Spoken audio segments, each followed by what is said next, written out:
Nama saya Dwi Oktavia Nurkoli Lusuk. Di sini saya akan menjelaskan konsep-konsep dasar tentang pengantar sistem informasi. Sebelum masuk dalam pembahasan sejarah sistem informasi, tinjauan mengenai sejarah sistem informasi mencakup peninjauan kembali pada bagaimana peranti keras telah mengalami evolusi dan bagaimana penerapannya dari waktu ke waktu. Dalam kurun waktu setengah abad, sejak komputer digital untuk tujuan umum pertama kali dipasang di sebuah organisasi bisnis, peranti keras telah mengalami berlipat-lipat kali kenaikan kecepatan dan kapasitas yang juga disertai dengan pengurangan ukuran serta dramatis. Di sini materi yang kita akan bahas. Untuk pengantar arsitektur komputer, coba kalian lihat untuk prosesor dan alat-alat input-output serta peranti keras. Untuk prosesor dan alat-alat input-output, mungkin untuk para pengguna komputer sudah sering mengetahui bagaimana bentuk prosesor komputer dan alat-alat input dan output, seperti pada gambar. Untuk peranti lunak, aplikasi menjalankan tugas-tugas bagi pengguna seperti pengolahan kata, melakukan perhitungan di spreadsheet, memanipulasi informasi melalui basis data, dan banyak lagi. Prosesor yang dikendalikan sebuah sistem operasi seperti Windows XP mengelola alat input dan output, alat menyimpan data, dan operasi atas data. Seperti CPU yang mengendalikan seluruh komponen lain, serta RAM bertindak sebagai tempat kerja sementara bagi CPU.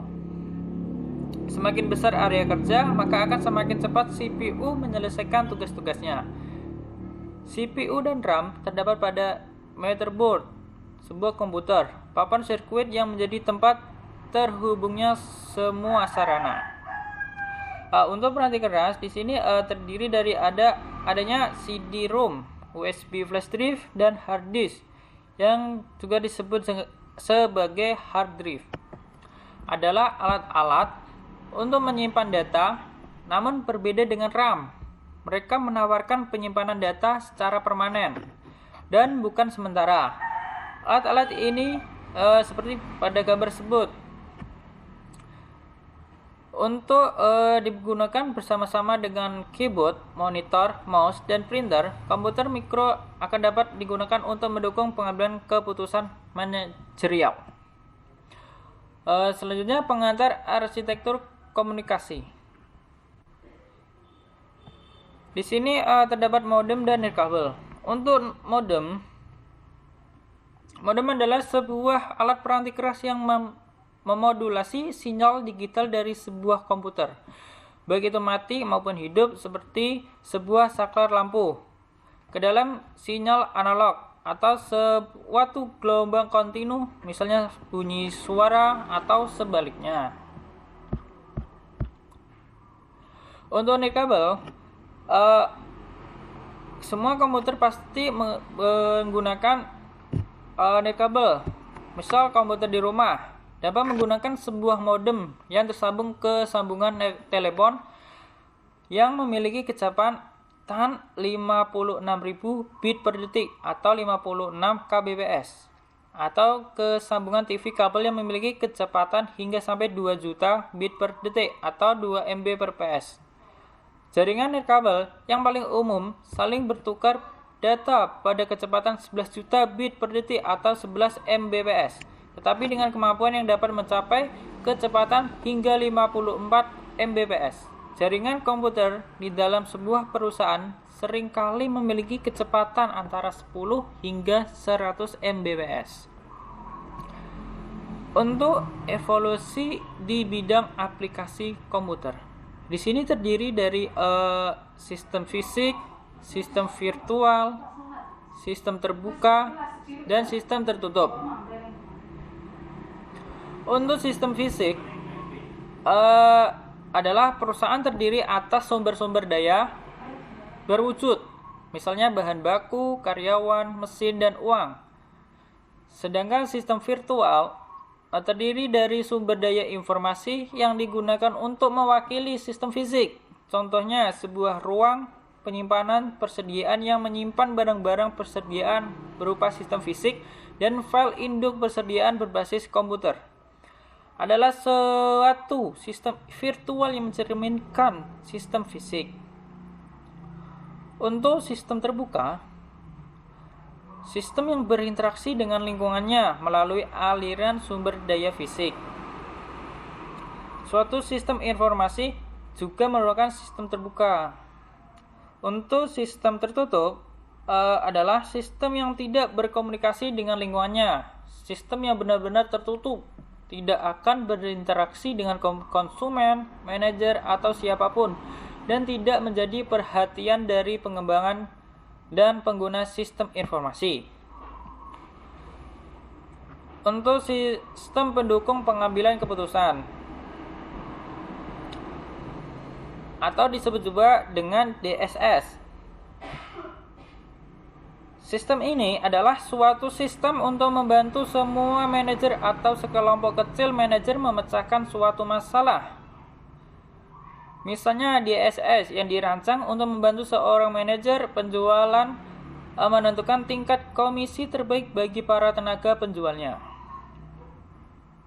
DSSS ini mengambil pendekatan jarak jauh dalam memecahkan masalah, berbeda dengan SIM yang mengambil pendekatan jarak dekat dengan memberi informasi bagi sekelompok besar pencari pemecahan masalah dalam memecahkan rencana masalah yang luas.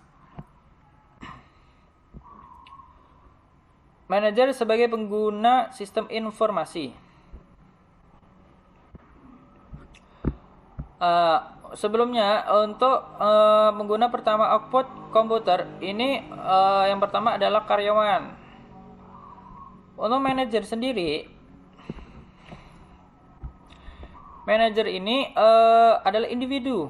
Kebutuhan informasi yang mereka miliki juga sangat beragam. Namun beberapa kerangka yang bermanfaat telah dikembangkan sehingga memungkinkan kita berfokus pada peranan informasi dalam pemecahan masalah. Untuk lebih lanjut, kita boleh bertanya, di mana manajer ditemukan dan apa yang dilakukan oleh manajer. Untuk di mana tempat manajer ditemukan itu ada beberapa tingkat. Coba kita lihat. Di sini ada tingkatan perencanaan strategis, tingkat kendali manajemen, tingkat kendali operasional.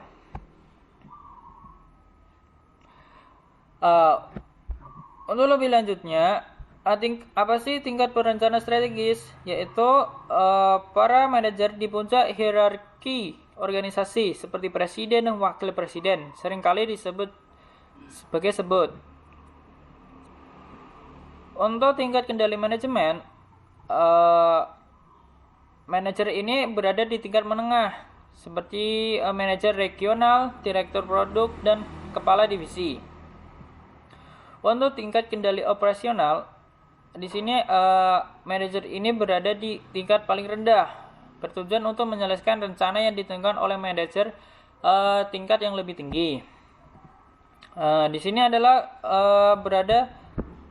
manajer ini berada di area bisnis yang dibagi menjadi 3, dan ini berada di suatu perusahaan manufaktur.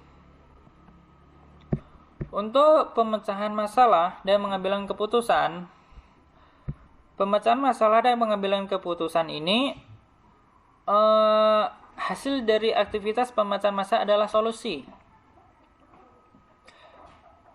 Kita akan memperhitungkan peralihan kesempatan ke dalam pemecahan masalah dengan mendefinisikan masalah atau problem tersebut sesuai dengan kondisi atau peristiwa yang merugikan atau menguntungkan bagi perusahaan. Untuk tahap-tahap pemecahan masalah, apa saja sih? Ada 4, yaitu aktivitas intelijen, yaitu mencari kondisi-kondisi yang membutuhkan solusi di dalam lingkungan. Kedua, aktivitas perancang, menentukan, mengembangkan, dan menganalisis kemungkinan-kemungkinan tindakan. Ketiga, Aktivitas pemilihan. Memilih satu tindakan tertentu dari berbagai tindakan yang tersedia.